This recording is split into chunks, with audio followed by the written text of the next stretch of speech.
என்னடா கத்தின்னு இருக்க? 9 கோளும் ஒன்றாய் காண பிள்ளையார் பட்டி வர வேண்டும். என்னடா பண்ற? மா இங்க என்ன நாள் தெரியுமா? விநாயகர் சதுர்த்தி. உன்னை கட்டினவர் யாரு? உங்க அப்பா. அந்த எம்மனுக்கு நான் எப்படி புள்ளியோ அதே மாதிரி சிவனுக்கு விநாயகர் புள்ள. தளபதி விஜய் நடிச்ச படம் பகவதி. ஆனா விநாயகரை பெத்து போடுறது பார்வதி. இதெல்லாம் நான் போய் உங்ககிட்ட சொல்லுங்கிறேன் பாரு. எல்லாம் என் தலைவிதி. எது? மா என்ன மாதிரி எந்த பொண்ணையும் காதலிக்காம கல்யாணமும் பண்ணிக்காம கண்ணி கழியாது இருக்கிற என்ன மாதிரி நிறைய சிங்கிள்ஸுக்கு தலைவர் மையா விநாயகர். My inspiration. இப்ப அதுக்கு என்னடா பண்ண சொல்ற? என்ன டெய்லி அடிக்கிறதுக்காக நீ எடுப்ப தொடப்பு கட்ட. ஆனா விநாயகருக்கு பிடிச்சது கொழுக்கட்டை. அவருக்கு நீ பூஜை பண்ண படையெல்லாம் ரெடி பண்ணிட்டியா? அதெல்லாம் முன்னாடியே ரெடி பண்ணியாச்சு. ஐ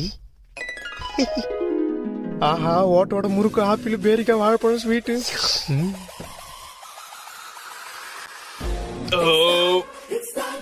டேய் எங்கடா வாழையில